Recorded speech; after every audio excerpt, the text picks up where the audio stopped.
Siphinde sikubingelele kwiKhala TV2 wena uqala ungena kuleli khasi siyacela ukuba ucofe ibutton subscribe khona uzohlezi uyithola indaba njengoba zinjalo.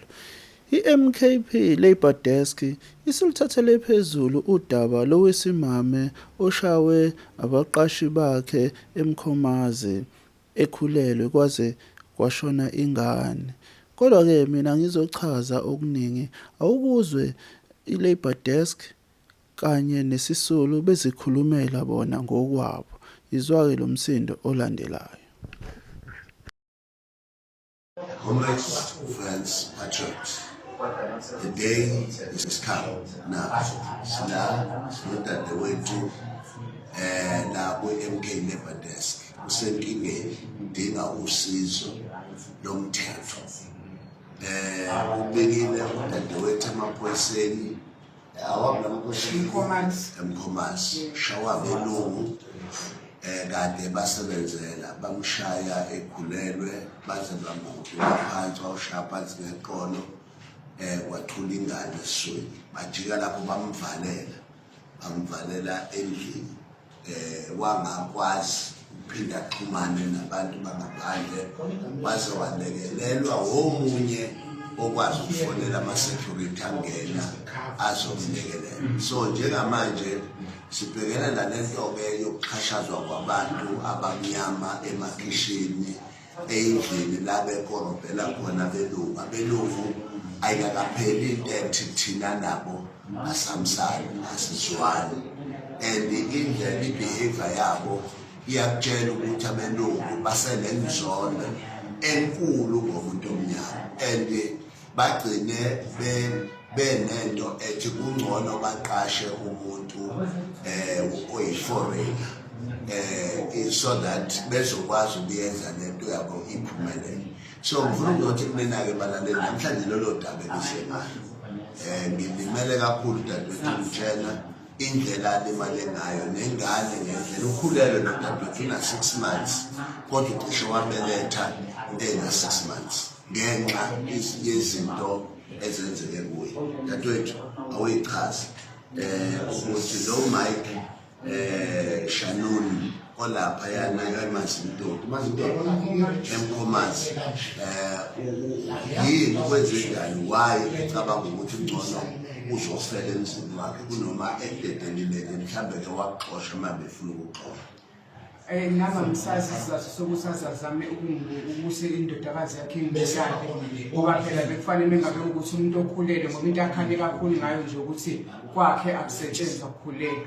Manje bekufanele ngabe yena edinga ukuthi angixoshe angikhiphe ngiphila, hayi ukuthi angihlaselise ngendodakazi yakhe engihlasele izikhathi ziphindelele. Manje ngimhambisela yena umbiko njengomuntu omqashi athula ngangiphenduli. Ngicishe ngafela endlini umphakathi, ngicishe ngafela endlini comrade, sengiphucwe nezikhiye zonke zomuzi, angikwazi kwenza lutho, ngikhala ngaphakathi, akekho ufuna ukungisiza intombazane. Mengabe ngithi ngiyayibiza le ngishayile yakho umlungu, ngithi ngiyacela usizo, ithi akekho umuntu onendaba nezinhlungu zami.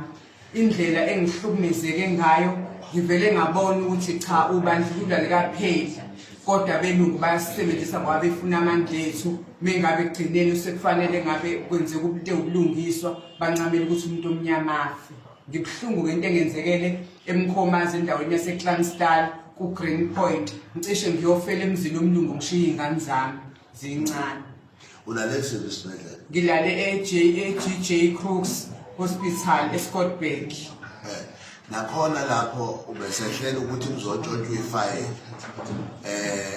kwatholakala ukuthi ulayini wakhe awusebenzi, funa ukuthi lolu daba lungasizi. Yebo, ngathi mangikade ngi-admithwa ngayizolo ebusuku ngakusasa ekuseni kwangena i-message eyahamba kuyena ngephutha ethi uyisendela, angazi uyisendela bani, esenda i-ID yami ne-contact number yami.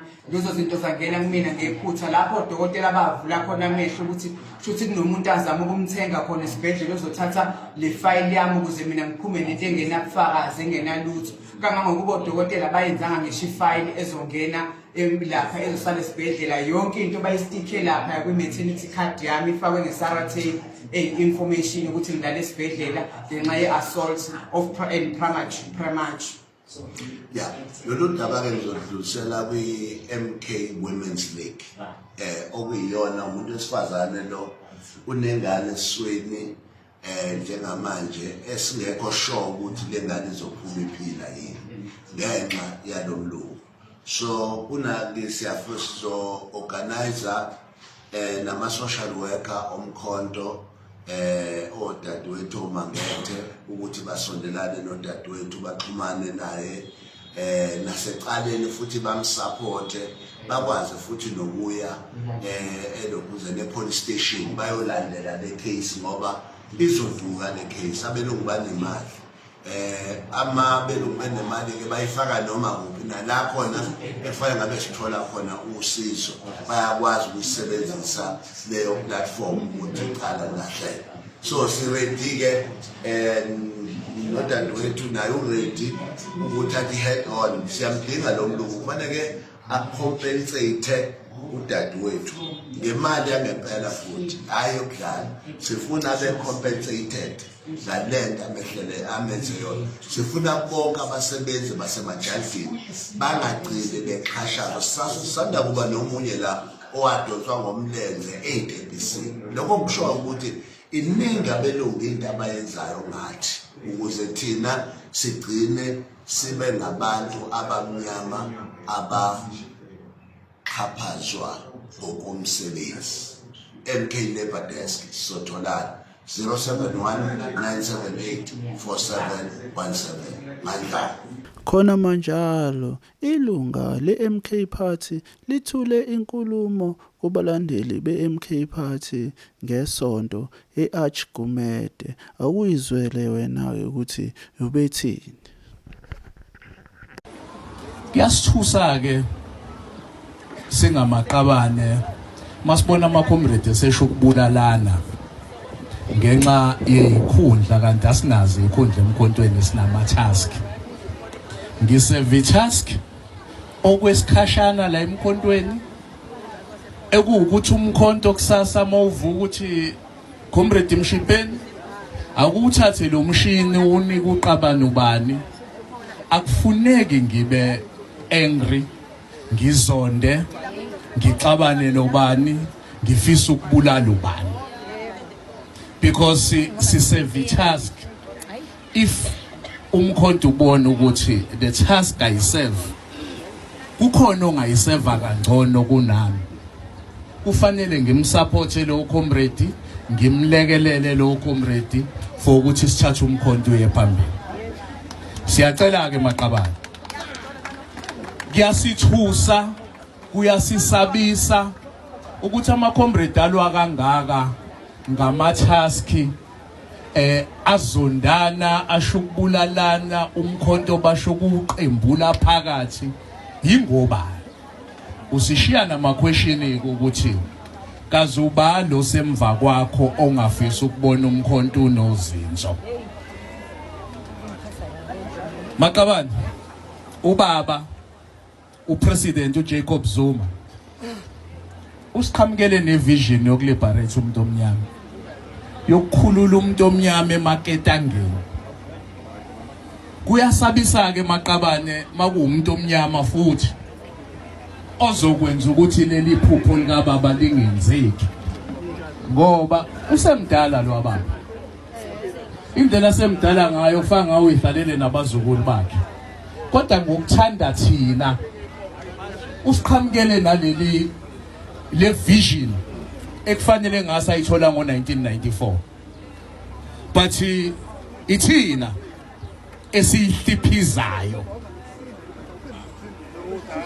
akuthi mawusufika ekhaya ntambama uzibuke uze wenze lento ekuthiwa self criticism ukuthi nginyathela ngendlela yini kulomkhonto.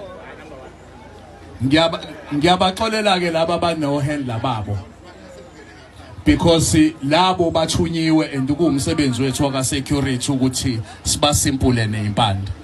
Sengikhuluma no comrade oyithola eserve agenda yabantu abathunyiwe engathunyiwe umuntu. Ungayitholi ubetrayer umzabalazo ungaboni ukuthi ubetray umzabalazo because you desperate for position. enye ingozi enkulu esilimaza